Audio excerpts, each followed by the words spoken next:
Everyone, সবাই কেমন আছেন? সবাইকে আমার চ্যানেলে স্বাগতম। আশা করছি সবাই অনেক অনেক ভালো আছেন। মাত্র 1 কাপ সুজি আর একটা ডিম দিয়ে কীভাবে সহজ নাস্তার রেসিপি তৈরি করা যায় সেটাই শেয়ার করছি। প্রথমে আমি একটা ডিম ভেঙে নিয়েছি। আপনারা চাইলে 2টো ডিম দিয়ে করতে পারেন, সুজির পরিমাণটা আরেকটু বাড়িয়ে। তো ডিমটা দিয়ে আমি এখানে হাফ চামচ দিয়ে দিচ্ছি গোলমরিচের গুঁড়া। তারপর এটাকে ভালোভাবে ফেটিয়ে নিতে হবে যতক্ষণ পর্যন্ত ডিমের যে একটা লাম্পস এটা না থাকে। এই ব্ল্যাক পেপারটা দেওয়ার একটাই কারণ, ডিমের যে কাঁচা একটা ব্যাড স্মেল থাকে সে এটার জন্য। কারণ এই গোলমরিচের গুঁড়োটা দিলে ব্যাড স্মেলটা থাকবে না। অবশ্যই এটা দেওয়ার ট্রাই করবেন। এটা এবার ফেটানো শেষ। এখানে আমি দিয়ে দিব অল্প কম 1 কাপ সুজি, মানে 1 কাপ পুরো সুজি না, আর একটু কম। তারপর এখানে 3 থেকে 4 টেবিল চামচ আটা দিয়েছি, বা ময়দা বলতে পারেন। দিয়ে এটাকে আমি ভালোভাবে মিশিয়ে নিব এই ডিমের মিশ্রণের সাথে। আমাদের প্রত্যেক দিন একই নাস্তা খেতে ভালো লাগে না, আর বাচ্চারাও নিত্য নতুন রেসিপির যে নাস্তা তৈরি করি সেগুলোই পছন্দ করে। আর এখানে ভাজা পোড়ার কোনো অপশন নাই এই নাস্তাটাতে। তো আশা করছি ভিডিওটা কন্টিনিউ করে যাবেন। তারপর এখানে আমি অল্প অল্প পানি দিয়ে ঘন একটা ব্যাটার তৈরি করে নিব ভালোভাবে। আর একসাথে পানি দেওয়া যাবে না, হয়তো বেশি পাতলা হয়ে যেতে পারে, তাই থেমে থেমে আমাদের পানি দিয়ে এই ব্যাটারটা তৈরি করে নিতে হবে।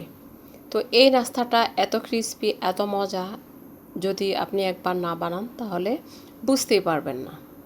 আর বাচ্চারাও ইউনিক ইউনিক রেসিপি খেতে ভীষণ পছন্দ করে, ইউনিক নাস্তা খেতে ভীষণ পছন্দ করে। তো আমি এভাবেই যে দেখুন চামচ দিয়ে ভালোভাবে নেড়ে চেড়ে নিচ্ছি যেন ডিমের সাথে আর এই সুজি ময়দার মিশ্রণটা ভালোভাবে মিশে যায়। তারপরে যে আবার আরেকটু পানি দিয়ে এটাকে ফাইনালি নেড়ে চেড়ে নিচ্ছি। আর পানি দিব না এখন, যদি লাগে আমি পরে দিব। তো এভাবে নেড়ে চেড়ে আমি এটাকে রেখে দিব 10 মিনিটের জন্য, একটু রেস্টে রেখে দিব। এভাবে ভালোভাবে চামচ দিয়ে একটু নাড়াচাড়া করে নিতে হবে যেন দানাদার না থাকে বা লাম্পস না থাকে, সেই জন্য। তো যারা যারা এখন আমার ভিডিওটা দেখছেন অবশ্যই একটা লাইক দেননি, প্লিজ ভিডিওতে একটা লাইক দিয়ে কন্টিনিউ করে যাবেন। তারপর এখানে দিয়ে দিলাম লবণ, তখন লবণ দেইনি। লবণটা দিয়ে এবার আবারও ভালোভাবে মিশিয়ে নিচ্ছি। মিশিয়ে নিয়ে এটাকে এখন আমি কি করব, ঢাকনা দিয়ে একটা প্লেট দিয়ে ঢেকে আমি রাখবো 10 মিনিটের মতো। তো 10 মিনিট পর আবারও আমি ফিরে আসলাম। এসে দেখলাম যে একটু খামিরটা, যে ব্যাটারটা একটু ঘন হয়ে আসছে। এরপর যা যা উপকরণ লাগবে এখানে আমি দিয়ে দিয়েছি 2টা পেঁয়াজ কুচি। তারপর এখানে দিয়ে দিলাম একটু কাঁচামরিচ কুচি। দিয়ে এটাকে এখন আমি ভালোভাবে আবার মিশিয়ে নিব। এখানে আর পানি দেওয়ার একদমই প্রয়োজন নাই। তারপর এখানে আমি হালকা একটু চিনি দিব, জাস্ট অল্প। আর আপনারা যদি চিনি না খান অবশ্যই স্কিপ করতে পারেন, আর যদি মিষ্টি বেশি খান তাহলে অবশ্যই আরও চিনি অ্যাড করতে পারেন। যেহেতু আমার বাসায় চিনি একদম অল্প খায়, সেই জন্য আমি সেই অনুযায়ী একদম অল্প চিনি দিয়েছি। এরপর ব্যাটারটা একটা সাইডে রেখে একটা মোল্ড নিয়েছি। এটা হচ্ছে কেকের মোল্ড বা পুডিংয়ের মোল্ড বলতে পারেন। তারপর এখানে আমি একটু তেল দিয়েছি। তেল দিয়ে এটাতে পুরো ভালোভাবে মাখিয়ে নিব। এটা একটাই কারণ, যেন এটা সুন্দরভাবে মোল্ড আউট হয়ে যায়, সেই জন্য এখানে তেলটা ইউজ করা। তারপর এটার মাপে আমি একটা সাদা কাগজ কেটে সেটা বিছিয়ে দিচ্ছি যেন সুন্দরভাবে মোল্ড আউট হয়ে যায়, নিচে লেগে না যায়। তো দেখতেই পাচ্ছেন আমি কিভাবে দিছি। তো আপনারাও চাইলে এইভাবে করতে পারেন। এরপর আমি নাস্তাটাকে ঢেলে দিচ্ছি। যারা যারা এখন আমার চ্যানেলটি সাবস্ক্রাইব করেননি অবশ্যই চ্যানেলটি সাবস্ক্রাইব করে অল নোটিফিকেশনটি বাজিয়ে দিতে পারেন, যেন নিত্য নতুন এইরকম রেসিপির ভিডিও আপলোড দিলে আপনার কাছে নোটিফিকেশন চলে যায়। তো এবার আমি ঢেলে দিয়ে একটু ঝাঁকিয়ে নিলাম। তারপর উপর একটু মরিচের গুঁড়া দিলাম, এটা অপশনাল, একটু সুন্দর দেখার জন্য। এবার আমার এটা রেডি। এখন আমি চলে যাব কিচেনে। আগে পানি ফুটিয়ে রেখেছি আর একটা স্ট্রেনার দিয়ে রেখেছি। এটাতে আমি এখন এটা ভাপ দিব 15 থেকে 20 মিনিট লাগিয়ে, তাহলে হয়ে যাবে। দেখুন আমার এই যে নাস্তাটা সেদ্ধ হয়ে গিয়েছে, ভাপ এসে গেছে।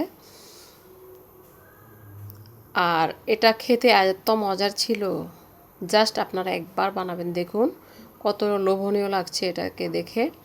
এরপর চারপাশটা আমি একটু ছাড়িয়ে নেব। একটু হলেও লেগেছে, তাই একটু ছাড়িয়ে নিতে হবে। একটু ঠান্ডা হয়ে গিয়েছে, তাই এটাকে ছাড়িয়ে নিচ্ছি। তো চারপাশ এভাবে ছাড়িয়ে নিতে হবে। যারা যারা এখনো এই নাস্তাটা খাননি অবশ্যই একবার বানিয়ে বাসায় ট্রাই করবেন। তারপরে অবশ্যই যে কমেন্টে জানাবেন যে কেমন ছিল এই নাস্তাটা। আমার কাছে তো ভীষণ ভালো লেগেছিল। আমি প্রায় এই নাস্তাটার 4 ভাগের 3 ভাগ নিজে একাই খেয়ে ফেলছি, এত মজার ছিল। কারণ আমি ভাজা পোড়ার চাইতে এইসব নাস্তাগুলো আমার ভীষণ পছন্দ। তো দেখুন এই যে সুন্দরভাবে মোল্ড আউট হয়ে গেল। এবার আমি যে কাগজটা দিয়েছি সেটা আমি এক এক করে তুলে নেব, কারণ এটা তো আর খাওয়া যাবে না। তাই এটা আমার আস্তে ধীরে পুরোটা কাগজ তুলে নিতে হবে। ভালোভাবে এই কাগজটা আমার সরিয়ে নিতে হবে আস্তে আস্তে, কারণ একসাথে তো উঠবে না যেহেতু লেগে আছে। তাই আমি একদম ধীরে সুস্থিরে কাগজটা তুলে নিলাম। এরপর আমি এটাকে সুন্দরভাবে কেকের মতো আমি এটাকে কেটে নেব। কেটে নেওয়ার পরে এটার আরও প্রসেস আছে, অবশ্যই ভিডিওটা কন্টিনিউ করবেন। যদি স্কিপ করেন তাহলে অনেক কিছু মিস করবেন। তো এভাবে আমি ছোট ছোট পিস করে পুরোটাকে নিয়েছি। আর দেখুন মনে হয় যেন এখনই খাওয়া যাবে এখনও। এরপর আমি কাটা শেষ, সাইজ করা শেষ। এখন আমি চলে যাব অন্য আবার আরেকটা প্রসেসিংয়ে। এটা এভাবেও খাওয়া যায়, আবার এখন আমি যেটা করতেছি যে ভেজে এটাও খাওয়া যায়। এখন আমি দিয়ে দিলাম 1 চামচ ঘি। এটা চাইলে আপনারা সয়াবিন তেল দিয়েও ভাজতে পারেন। আমি এখানে ঘি দিয়েছি, যেহেতু আমার সয়াবিন তেল একদম নিষেধ ডাক্তারের কথা, তাই আমি এখন এটাকে ঘি দিয়ে ভাজতেছি। আর ঘি দিয়ে ভাজলে ফ্লেভারটা অনেক অনেক সুন্দর হয়, খেতেও ভীষণ দারুণ লাগে। একমাত্র ঘিয়ের ফ্লেভারের জন্য আমি এটার 4 ভাগের 3 ভাগ নিজেই খেয়েছি, এত সুন্দর ফ্লেভার ছিল। আর ঘি দিয়ে যে কোনো কিছুই আপনি ভাজেন বা রান্না করেন, খেতে ভীষণ ভীষণ মজা হয়। এরপর আমি পুরো সবগুলো নাস্তাকে আমি একটা একটা করে এপিট ওপিট উল্টে নেব, কারণ আবার পুড়ে যেতে পারে। ফ্রাই প্যানটাই বেশি হিট হয়ে গিয়েছে, তাই নাড়াচাড়ার উপর রাখতে হবে। তো আমার ভিডিওগুলো যদি ভালো লাগে ফ্রেন্ডস এবং ফ্যামিলিদের সাথে শেয়ার করতে পারেন। আর ভিডিওগুলো কেমন হয় অবশ্যই কমেন্টের মাধ্যমে মূল্যবান মতামত জানাবেন। এখানে আমি আরও একটু ঘি অ্যাড করলাম ফাইনালি, আর একটু ফ্লেভারের জন্য। আর এই নাস্তাগুলি অবশ্যই একবার হলেও বাসায় বানিয়ে নিজে খাবেন, বাচ্চাদেরকে খাওয়াবেন, অবশ্যই সবাই খেয়ে ফিদা হয়ে যাবে। বিশ্বাস করেন, আমি যত নাস্তা বানাই, আমি আজকের মতো একসাথে এতগুলো নাস্তা আমি কখনো খাইনি এই জাতীয় খাবার। বাট আজ আমার এত ভালো লেগেছে একমাত্র ঘিয়ের জন্য। ঘিয়ের ফ্লেভারের জন্য আমার মনে হয়েছিল যে আমি পুরোটা নাস্তা খেয়ে ফেলি, বাট খাইনি। এতগুলো খাওয়া আমার জন্য বারণ। তো দেখুন আমার পুরোটা নাস্তা একদম ভাজা হয়ে গিয়েছে।